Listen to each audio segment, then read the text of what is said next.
Okay, the first thing I want to talk about is some expectations and grading stuff, and this is stuff that we went over the other day. This is how I'm gonna give you feedback on what I've seen in class as we kind of work through assignments, as you're learning stuff.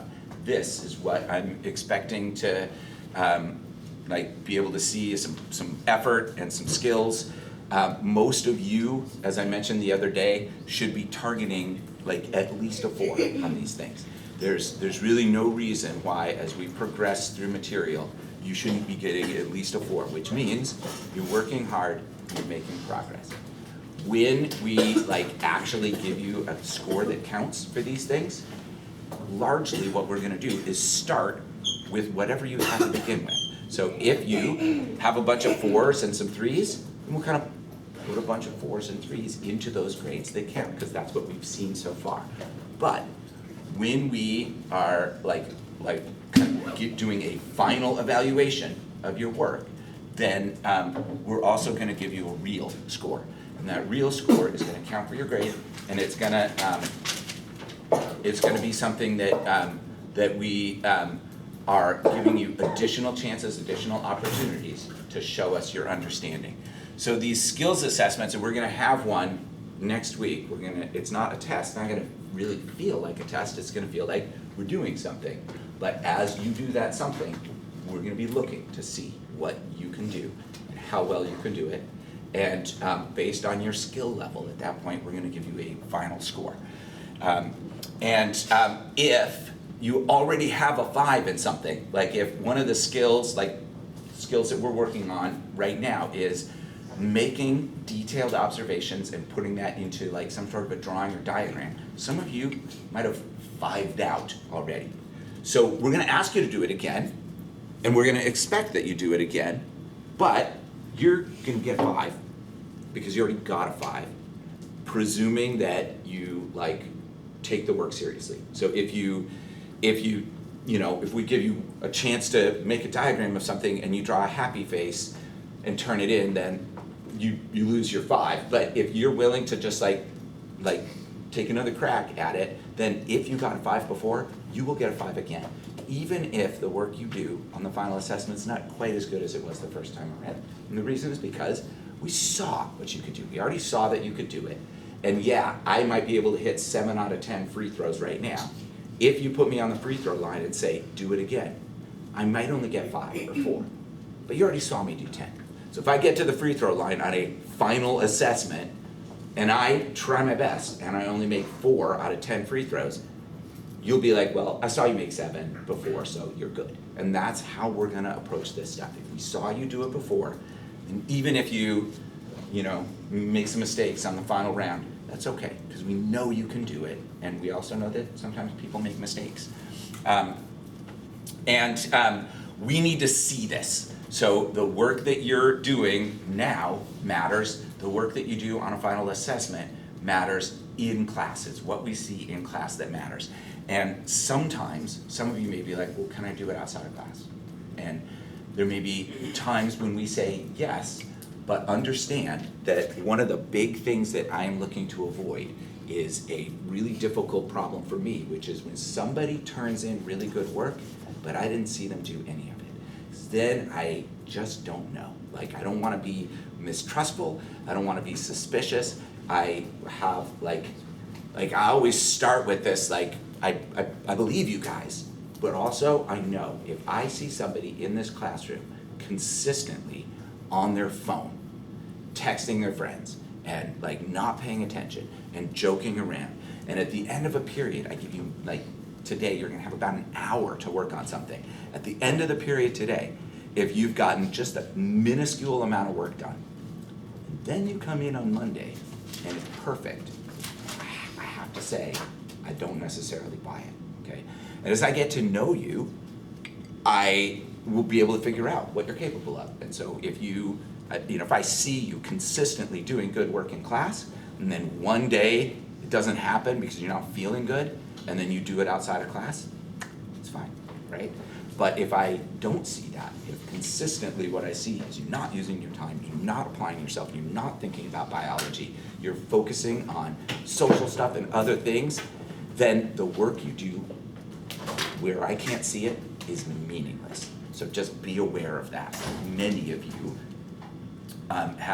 are used to the idea of like, well, you just do it later and turn it in, and that may or may not work for me. So be aware of that. And then we don't have to worry about this. So sometimes I get tests. You guys aren't going to have tests. We're going to do skills assessments that are going to feel like labs or activities or projects or like, you know, a thing that we do in class that isn't going to look or feel like a test. Wait, we're never going to have a test? You are never going to have a test. Really? And I will talk more about that, but basically the reason for that is that I have found that tests don't give me any information. They don't give you any information either. I want you to be learning, right? Most of you have figured out when you study for a test, you just like cram information in and then spit it back out and then you forget it. And I'm not interested in that. I know you could do that if you wanted to, and you're welcome to do it if you'd like to, but that isn't what I'm looking for. I'm looking for you to have certain skills. I don't need you, for example, to memorize the plants that we're looking at. You don't have to memorize them and identify them by brain. I can, and I like being able to do that. Some of you are getting there because that's how you roll, and maybe you like learning about plants. But you know what I do want you to be able to do? I want you to be able to use a resource to identify a plant. If I bring in a branch of a tree and hold it up, I don't expect you to have it memorized. I do expect that you could identify it with like resources, because we've talked about the plants, you've thought about them. If you have any idea what we're doing, then for example, if you have your plant portfolio in front of you and I hold up a plant, you should be able to say, oh, I know that one, and then flip through your plant portfolio. That's Oregon ash. What's the scientific name? It's Fraxinus latifolia. You should be able to do that. I mean, not right now, but ultimately you should be able to do that. That's what real science looks like. That's what real scientists do. When I go out into the woods to like be a scientist, I don't go out there and have everything memorized. I go out there and I have resources. I don't take this book. I don't take this one because this is too big and clunky. But this is one of the resources that I used when I was in college to identify plants. What we would do is we'd collect them, and then we would bring them back to the lab, and we would cut them open so that we could see inside the flowers and stuff, and then we'd look at them under a microscope, and we would use this book to figure out what plant they were. This is like the gold standard for identifying plants in the Pacific Northwest. If you go to a botanist and you say, hey, do you have a copy of Hitchcock? That's this. The person who wrote this was named Hitchcock. That's what science looks and feels like, and I know you all can do it, so that's what I'm going to be looking for. Were we supposed to write down the scientific name for all the plants on our plant? No, absolutely not. Yeah, I didn't give you nearly enough time to do that, did I? Those names are all posted on Canvas.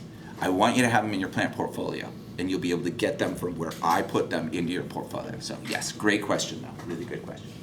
Okay, so when I score you, so this is going to be relatively obvious, it's going to be the same scale. In this case, we're kind of pulling the effort out. And the reason for that is because at this point, you've either put the effort in or you haven't. And at this point, we're going to evaluate your skill.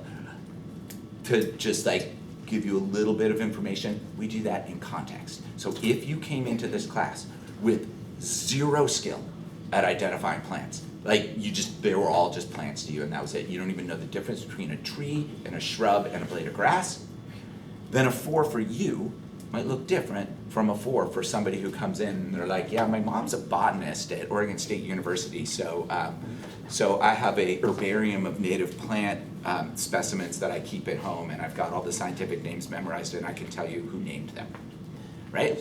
Like there's different levels of understanding this stuff, and so we're going to work with you on that. But when we put this final score in, that is going to count for your grade. You'll have a reasonably good idea of what your final score will be because we're going to try to give you the feedback with those informal scores as we go.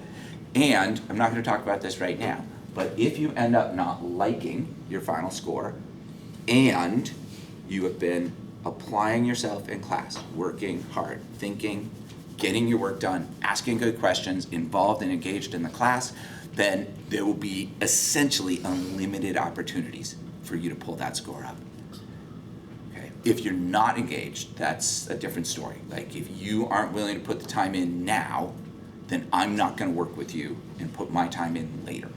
But if you show me that you're engaged, that you wanna learn this stuff, I'll do whatever. Like we could make a plan, like if you end up with a grade that you don't like, but you've been working hard and like you've been dialed in all semester, we can make a plan for you to bring that grade up over the summer if you want to. I'll be so flexible with you.